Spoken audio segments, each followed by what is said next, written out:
Welcome to the Leytonstone Loves Film 2021 podcast series. My name is Stuart Wright, and regular listeners will know I've been the host of Britflicks podcast since 2013. For new listeners who came here for the Leytonstone Loves Film 2021 content, I've been a resident of Leighton for over 20 years, and I'm proud to be part of a film festival happening right on my doorstep in East London, UK. Leytonstone Loves Film 2021 is a free 4-day film festival and really has something for everyone of all ages who can make it to the birthplace of one of cinema's greats, Alfred Hitchcock.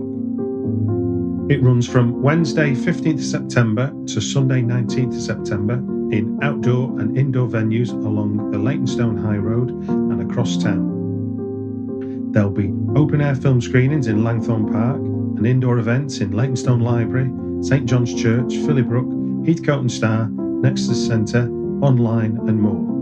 As well as films, there'll be talks, installations, trails and workshops. The Leytonstone Loves Film 2021 podcast series will be 10 podcasts in total. 9 are released on Friday 3rd of September. Each of those podcasts feature 3 or 4 preview interviews with the filmmakers and or film organisations taking part in the 4-day event. A 10th podcast will be released late September and will look back on highlights from Leytonstone Loves Film 2021. The show notes include the names of the guests and organisations featured in this episode, links to the main Leytonstone Loves Film 2021 website, as well as links to specific parts of the programme that feature in this episode. That includes the what, the where and the when. It just needs me to say, on with the interviews and enjoy this episode of the Leytonstone Loves Film 2021 podcast series. Who are you and who or what do you represent? I am Ethan Ross. I represent Big Tent Films along with Emmanuel Lee, who you've already spoken to. Indeed, we are a film / media / everything production company / collective, sort of focused on, I guess, community and youth voices in mostly short film. Yeah. And how did that come about? So I met Emmanuel about 4 years ago, I would say, and we both simply just wanted to make films. It was before we'd either kind of made anything of note or anything we were proud of, but we just sort of met each other and we both wanted to make films. So it sort of naturally ended up drifting together, I would say. And then from there, it just grew and grew and grew. We started working with different people and they became more frequent collaborators and it kind of just built outwards, yeah. What does Leytonstone Loves Film mean to you? So we attended a workshop about 2 years ago on first-time filmmaking. And we had already done first-time filmmaking by then, but it was still a nice kind of opportunity to, I guess, consolidate what we knew, which was great. And also I would say we know Leytonstone Loves Film because of Forest Film Club, which is always a festival that's been like really kind of kind to us. We've met people, we've got work through there. So Anthony and Sarah have really like supported our filmmaking, especially because we work in Waltham Forest a lot. So just our kind of connection to the event comes through a lot of very positive like filmmaking channels. So it's a good thing, definitely. Yeah, I must admit that's certainly a message I'm getting from the people I'm interviewing, is that there's a bunch of creatives in this borough and they all seem to be very supportive of one another. Yeah, I mean, I would say I actually don't live in Waltham Forest. I live in Enfield, but I ended up working, on Borough of Culture a bit with Emmanuel, and just kind of our shoots have been around that area. But I can just tell there's kind of like a very creative vibe in Walthamstow, kind of not Hymes Park as much, but like just there's that kind of vibe of collaboration and stuff you get with people around that area, which is very positive. And I think it's good that Leytonstone Loves Film is making that like a more kind of concrete thing, I guess. I mean, look, I've been living in Leighton for 20 years, but you'll know from my accent, I'm not from Leighton. So what exactly is Big Tent Films going to be contributing to Leytonstone Loves Film this year? Yeah, so me and Emmanuel are running a workshop on taking film past first-time filmmaking. I can't get you the exact name right now, but we've seen, countless workshops at Leytonstone and other film festivals as well about how to get started, kind of basics. Yeah. And we wanted to show how you can, I mean, that's all well and good, but how to take that to like a level that goes a bit further for you. I mean, we're not super professional. We're just like, it's less about having it as a career and more about having it as like a proper means of expression that can represent your own ideas and worldview, and kind of it's something that you can properly enjoy doing. Because for the first like however long making films, it's really, really tough. I mean, starting making films is one of the hardest things I've ever done, because it's just, you're just trying to do this thing and it's just so hard. because there's all these different skills at once. And we thought if we could show a way past that and show kind of how you can get it somewhere that's more comfortable and kind of more represents who you are as a person, which is something we've been lucky to experience, then that'll be good. What kind of subject does that mean you'll be talking about when people come to you? There are obviously some technical things about how to sort of, you know, make films in a more serious way and more professional. But it is mostly about kind of taking film more as expression and less as just telling a story. Because I think there's a lot of the conversation about filmmaking for kind of first timers or short film makers is like, just tell a story convincingly, make it engaging, and you're done. What we found through what we watch and what we're interested in, what we've made, is become more and more personal. And I think it's very frustrating making films that aren't personal. And I've had projects myself within the 10 short films that aren't personally representative of me, and I've made for like on other people's scripts or as favors, and it just kind of isn't. I wouldn't go there. So it's kind of just like trying to spread our passion and I guess get people to engage with film in the way that we find so rewarding. Yeah. So in a way, see film like a writer would see an exercise in creative writing. Yeah, completely.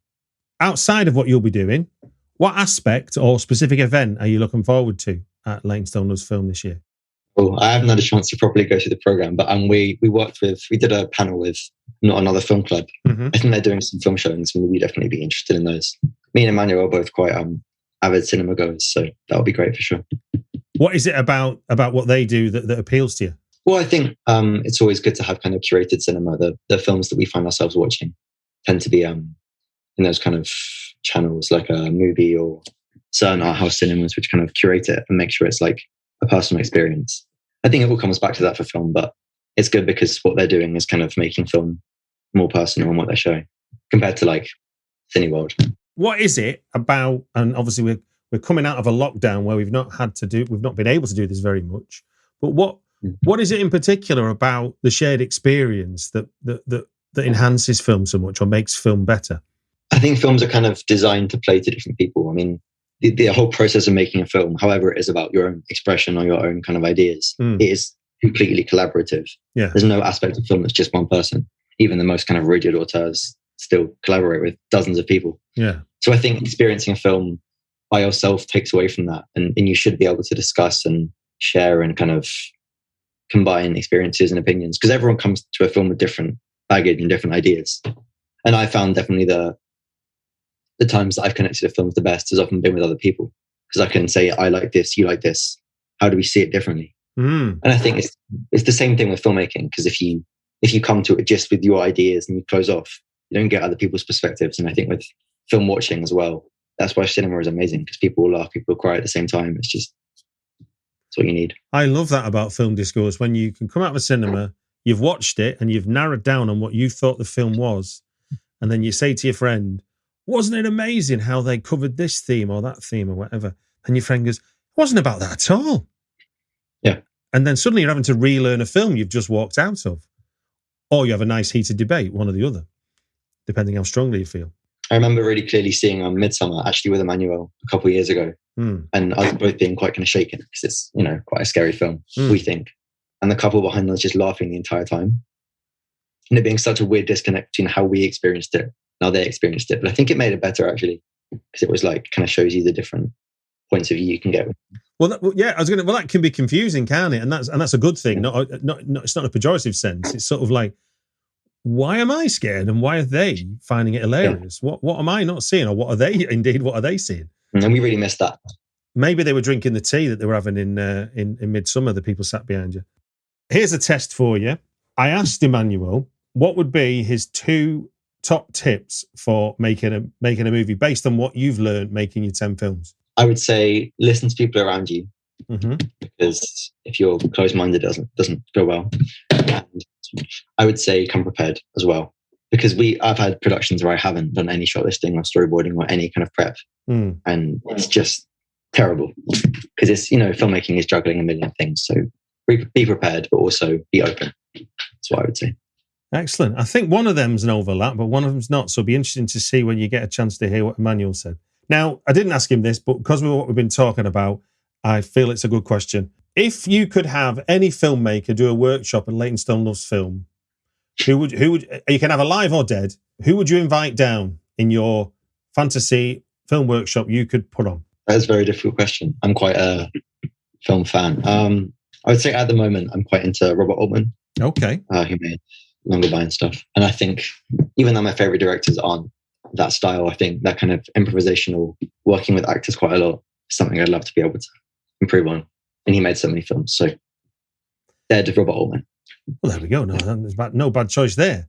I mean, Robert Altman manages to make films where you can be watching it and you'll be thinking, this character's really interesting. I wonder where they're going to go. And then he'll just go, forget about them. We're going off with this character now, which is not normal. I mean, we're taught from writing, you know, you have a protagonist and it's their story and their story alone. But Robert Altman says, I want to know everybody in this film. Yeah. And there's been the BFI did a season on his films just the past couple of months. So I've been lucky to watch like 9 in a cinema or something. It's just, they've been amazing. I'm very jealous of you. I've not seen any of them on the big screen, if I'm honest. I think I saw The Player back in the 90s. Right. It just gives me to say thank you very much for giving your time on the Britflicks podcast.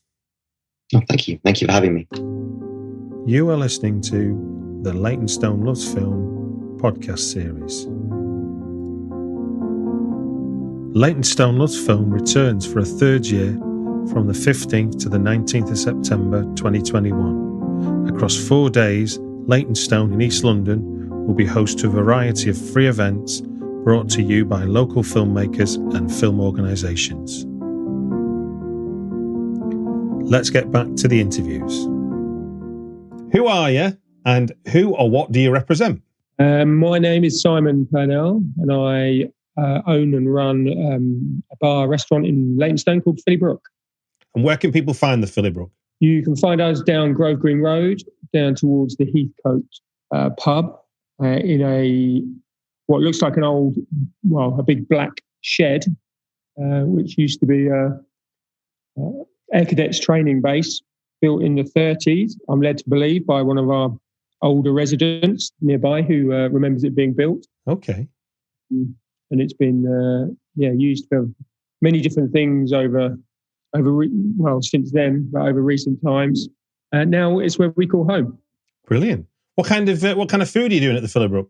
We have our friend Fumio Tanga as the chef, and obviously he's doing Japanese food, which is kind of the more izakaya style food, sort of casual dining and small plates.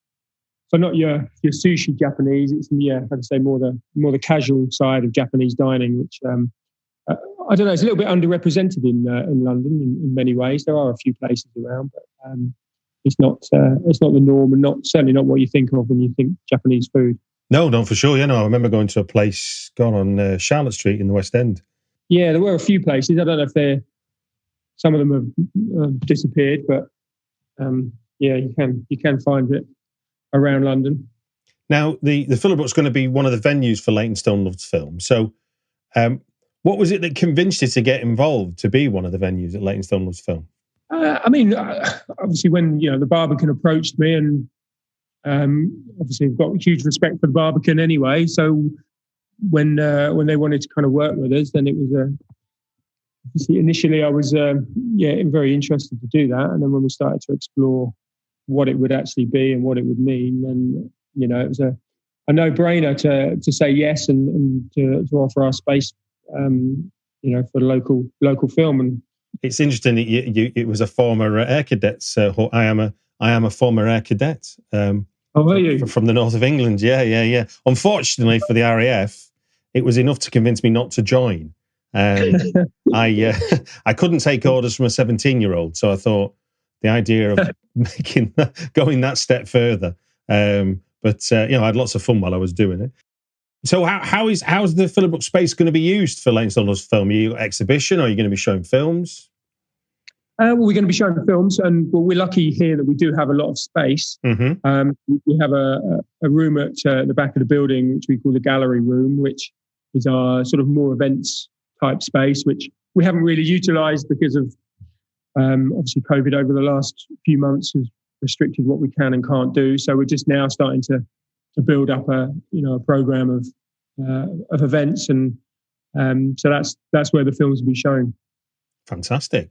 Now, finally, it's good you mentioned the pandemic, because I think this has been one of the things that a lot of people have missed out on who love their film. What is it about a film and the shared experience of, like, you know, instead of watching on your own, watching it with strangers? What is it about that for you? I mean, for me, I come from more of a music angle than a film side, but mainly because I run record labels and, you know, on the independent side. So yeah, that side of things is a labour of love for me. So I think it's just giving people the opportunity to show films, which maybe they don't always get the opportunity to, and then us as a local business, having the space to facilitate these things is important in allowing these things to happen as a kind of initial thing. But then, people, after being apart for so long, anything that brings people back together in a safe environment has got to be a good thing. And film is, the perfect medium to do that. Indeed. So is the record label thing a live thing at the moment for you? Yeah, it's what I do as well as run Philly Brook. I run 2 record labels. My business partner, he's got another record label as well. So we've got sort of 3 labels between us all. What are those labels? One is called Leighton Records, which is more on the sort of mid-tempo, sleazy disco type dance floor stuff. Yeah, all encompassing dance music. And the other one is Space Talk, which is sort of reissues Weird and Wonderful music from the last 50 years, more on the left field side of things. Uh-huh. And then the other label associated with is Claremont 56, which is sort of just a highly regarded independent record label. And any new release you want to give a shout out for? We definitely don't trouble the top 10, but. So we got our latest releases by Cole, our friend Cole in San Francisco. His track's called Little Boxes, which is all remixed by some of our other label artists called 40 Thieves, who are sort of based in San Francisco and Florida. We've got another EP called UNDRLNDN EP from Lex, who's our man in Athens, who's making some amazing kind of down-tempo Balearic music at the moment. Oh, nice. We've got some stuff coming up from Emperor Machine coming up, some Ron Trent remixes, and who's obviously a US house music legend from over the past few decades. And Daniele Baldelli releases a lot of music with us, and he's a Italo disco legend from the 70s, who's kind of key person in the Italian disco scene in the 70s. So lots of different stuff we do. Nice one. No, it sounds interesting. Well, look, it just gives me to say thank you very much for giving your time on the Britflicks podcast. No, thanks very much for having a chat. I'm looking forward to the festival. You are listening to the Leytonstone Loves Film podcast series. Leytonstone Loves Film returns for a 3rd year from the 15th to the 19th of September 2021. Across 4 days, Leytonstone in East London will be host to a variety of free events brought to you by local filmmakers and film organisations. Let's get back to the interviews. Who are you and who or what do you represent? So my name is IRINA and I run a company called Sign for All Community. So the company provides awareness and accessibility for deaf families. So we also work with organisations just to make them a bit more accessible, to provide deaf awareness, just so families can access their service and their access in mainstream settings as well. So we do like a range of different kind of services for fathers, for parents, for children. We work with authors and translate stories into BSL.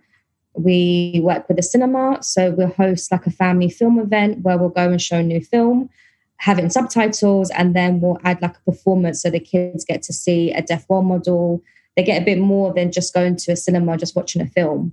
And we've also like taught the cinemas deaf awareness and basic signing, so they become more confident to speak to deaf people, and then deaf people are able to attend their venues. We've done like a range of different kind of kind of workshops and activities, but it's mainly all about accessibility. Got you. Now, we'll put a link in the show notes, but do you want to say what website people can access you on to find out about getting access to your services? Yeah, the website's still in process. It's on my to-do list, but we do have our Instagram page, which is, it's sign, which is SIGN _4 FOR _ALL. And on Twitter, it's Sign for All. On Facebook, it's the same. So just type it in and then you'll be able to see the page. And hopefully we'll have the website coming up soon, which will have more information about what we do and evidence of stuff that we've done as well. So fantastic. Well, look, I'll put all the different details for the different social medias in the show notes, so people don't have to be trying to write it down while they're listening. But it's good to know across all the main platforms. So first off, what does Leytonstone Loves Film mean to you? It's a whole new platform and a really lovely partnership. Leytonstone Loves Film they've always been supportive with Sign for All. They've always offered us opportunities. So during lockdown, they funded us to do an online film event where we created a couple of films, animated films, and families got to watch this during lockdown. And it was really nice for them to see new films. Also, we did a dance workshop with the Leytonstone when they did one of the festivals when we first joined. So we had like a dance workshop by a dancer called Chris Fonseca. He's a deaf dancer, choreographer, and teacher. So he led an all-day workshop. And we've also got another family coming up in September. So we've been given so much opportunities to create different work with Leytonstone and to make them more accessible as well, to kind of give back and say, well, as a company, this is what you can do to be accessible. And this is what we can do, and just kind of provide more access to families in Leighton and Leytonstone in East London, and just so they're aware about the company and what we do and what everyone else does, really. Brilliant. So, yeah, it's been really brilliant. So what specifically are you going to be contributing to Leytonstone Loves Film this year? Accessibility. So family film clubs with access. Yeah, that'd be our main focus. What's the key to accessibility then? What are if we were to just put a normal film up for people to watch, what is it that we're not getting you're going to help get people get access to the film? It's to make sure that these films are subtitled, and to make filmmakers aware to get used to maybe subtitling their film to make it a lot more accessible, and also for hearing people to understand that subtitled films will be developed more, and to kind of accept watching a film with subtitles, because I know in the past some people don't like films with subtitles. They find it quite distracting. It's developing more things with subtitles and hearing people aware that subtitles are normal, to become used to them. Don't find it irritable or it's not a nuisance. So the film will be in subtitles, and we will do like an intro and maybe like a performance with signing, again, raising awareness to the hearing community, just so that I think more for the kids and for families to feel like it's quite normal to integrate with other families who might be different. Got you. I must admit, I accidentally went to a screening at Cineworld at O2 where I didn't realise what I booked to see, and there were subtitles on the film, and it was like, oh right, I see. I've come to a screening that's helping to get access. It actually helps with spelling. I'll be honest. You know, my background. My parents are deaf, so that's why I got into the whole thing with the deaf community, and why I'm so strong about access. Because growing up, we didn't have that support. You know, I'd end up translating to my parents, and at a young age. At that time, I thought that was okay. But now looking back, I'm like, no, that's not okay. And there are families out there that kids still do that. There wasn't much awareness going around in terms of like third-party organisations, the council, social workers. So that's why I'm really strong about access and to help families and to take away the responsibilities that fall onto the children. But also for me, I find subtitles that helps me with my spelling. And there might be a new word. I'm like, oh, that's how it's spelled, or this is how it looks. You know, and there's a lot of films now where they're international speakers, but they put on English subtitles. And you just kind of become used to it. But then again, it depends on the audience. But it's just encouraging to say, just think more about subtitle work. There's a lot of mumblers. There's a lot of mumblers these days on screen. So the subtitles can help you understand what the hell someone's saying, and they're speaking English. And especially and in accents, if there's a very strong accent as well, that would help. So yeah, I think it's really important. No, totally. Outside of the work you'll be doing yourself, what aspect or specific event are you looking forward to the most at Leytonstone Loves Film this year? Well, I'll be honest, I need to tap into more of the stuff they do. And it'd be nice to go along to events that's coming up this year to watch other people's work. Mm-hmm. But from certain meetings that we've had and speaking to some of the people in their companies, the work they do sounds really amazing. So it'd be really nice for me to actually put aside the company and just go and watch and visit. I'll be keen if there's a lot more outdoor stuff coming up this year. I think that'd be really nice as well. And just kind of learning a bit more about the work that they provide as well. I must admit, I had experience. I do a thing, I don't know if you've seen like audiograms, which are like video things with wavy files on. I use snippets of the podcast. And I used to post them on LinkedIn and Facebook and so on. And a deaf person got in touch with me and said, this is no good to me. I can't see what's on it. And the software I was using at the time just used to translate the audio into this like video file. And then I went and, after getting that feedback, I went and found there's a company called Headliner, which is an app you can use that uses AI to start putting the subtitles on. And then I just neaten the subtitles up a bit. It takes about 10 minutes. And suddenly I've given access to a video file, which obviously it's very common. You see it, and I didn't realize that was just as simple as using AI software, which kind of takes the legwork out of putting the subtitles on audio, doesn't it? Yeah, it does, but it makes such a massive difference. And even if any sort of audio recordings, and just add in subtitles underneath, it makes a difference because, again, you're given a different platform of access. They might not see who's talking, but they can read and know what's going on. Because I always think, what if it was me? What if the tables were turned and I was that deaf person or, a person with disability? How would I feel? And I think I always kind of keep that in the back of my mind, thinking, okay, so how would it work for this person? How can they feel that they're included? And being inclusive, and I've always pushed really hard with the company in terms of diversity and inclusion. I've always said, I want it to be diverse. I want it to be really included. I want loads of people to benefit from the service, not just for one particular group or particular area. Mm-hmm. I guess you always learn. You learn new things and learn things how to kind of develop and change. Yeah. What's been the newest aspect that you've discovered in your providing access? What aspects of services? Gosh, I think it's just constantly talking to the families and asking, do you understand this? Is it clear?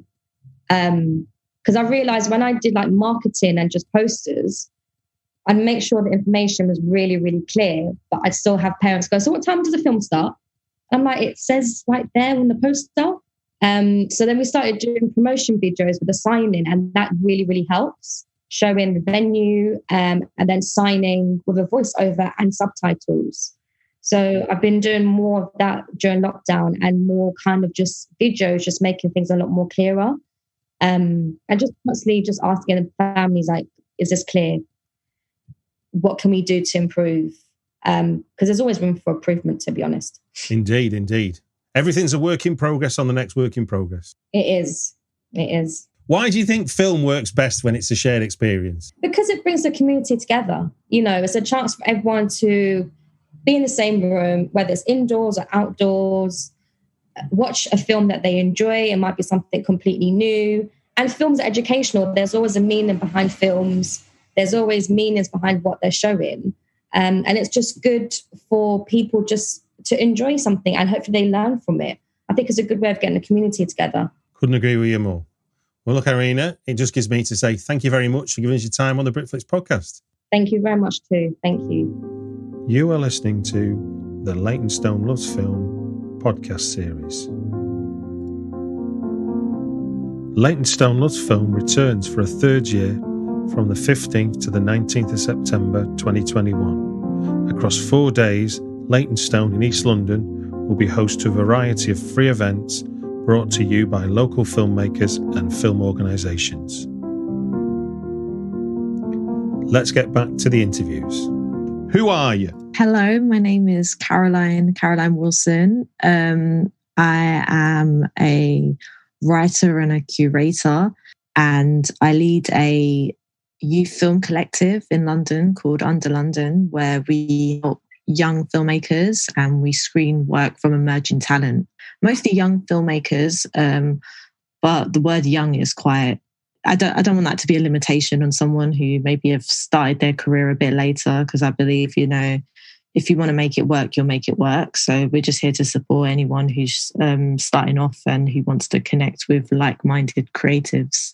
Where was the last place that you screened work at? We collaborated with Tape Collective last week, and we're doing it at the end of the month as well. So the Tape Collective have designed a film program at the BFI in July called Where Are You Really From? The question coming from, sometimes if you're from like an ethnic background, people go, where are you from? And you say like Leytonstone, they go, no, where are you really from? Like they want to know like where your parents are from or where you're from originally. So that season is films about, identity, especially, if you're from East London, it's kind of a melting pot. There's, it's a bit like United Nations. Every single race is represented. I helped them curate a film screening at the end of the month, which came from open submissions. And the young filmmakers got a chance to, once they got chosen to get their films, the BFI Sound, one of the biggest venues in London. And we helped last week with a screening of The Namesake, which is a film that came out quite a few years ago. And we also did like some spoken word, curated some spoken word stuff. What does Leytonstone Loves Film mean to you? So I got into the project through We Are Parable, which are like an amazing organisation. They referred me they were talking to me about the festival like beforehand, because I think they participated in it a few times. And they also live close to the area, and so they're like a inspiration to me. Tian and Anthony, they do such a great job. And I live in Woodford, which is not too far away from Leytonstone. So I was kind of intrigued. Because I'm always kind of like with community projects, I'm like, how do I make this still like engaging? Because sometimes when people think community, they think, oh, it's just like bare bones or like, shoestring budget. But then when I got to like, meet the team, they were like, no, like this is what we've done previously. Like we want to like challenge people's view of community cinema, like move it forward, move the medium forward. It means, I think, Leytonstone means film means like challenging preconceptions and investing in I wouldn't say original community, but just, instead of traveling to Waterloo to screen a film in the BFI, like you can do it at the library. You just need to like renew your mindset. And, if you spend a bit of time on it, you can actually bring that same quality there. You just need to begin to challenge some of the preconceived notions you have that we think, oh, like I need to be at a certain area to get an audience. But it's like you can actually, as a curator, you can actually create something good locally. You just have to like be more in tune with the audience and like not make any assumptions about them. And what will you be contributing to Leytonstone Loves Film? So I got referred on, and then they were like, send us some ideas. And for so long, I didn't have any ideas. I was getting scared. I was thinking I have to send them an email saying, sorry, I don't know. Like literally, like no ideas were coming. I didn't want to just do the typical thing of just, screening some short films. I got to a point also in my development when I knew I had to like grow. I didn't just do the typical thing of just screening some short films that have been screened like so many other places that people could just find on the internet. Even though like, I guess, someone can always discover them, but I wanted to do something different. So it was weeks of thinking. I was actually getting scared. I thought, I was like, oh, maybe I've dried up, like the ideas have gone. I was just like, but then I liked the team, like Wilner and everyone was really supportive. They were like, take your time, come back to us. So I had to think, and then I was thinking, okay, what do I want to see when I go somewhere? And I was like at home, I was having problems with like the mainstream streamers or like Netflix, Apple TV, because it would just like, I had every I had hundreds of content that I was paying for monthly, yearly, but yet I was watching nothing. I was like, what is wrong with me? I'm like, it's coming out of I was just like, okay, like, and they're coming up with original content. And I was just like, okay, that's a kind of a problem I'm going through at the moment. But I was kind of seeing my friends or people I knew that they had started their own indie streamers. You know, young people had started their own websites where they were kind of like curating their own content, local content from like niche communities.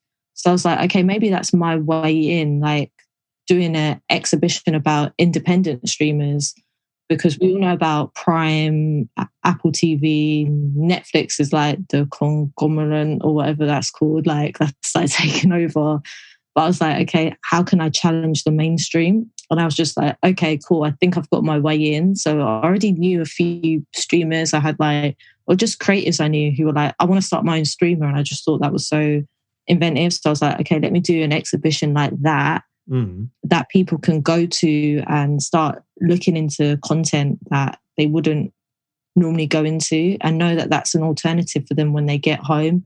Okay, if Netflix is too much for me today, I can have a look at like someone's website and a new indie streamer and know that, okay, there's curated content there for me to challenge what's being fed to me. Like, so, and that could be like an incubator for new talent.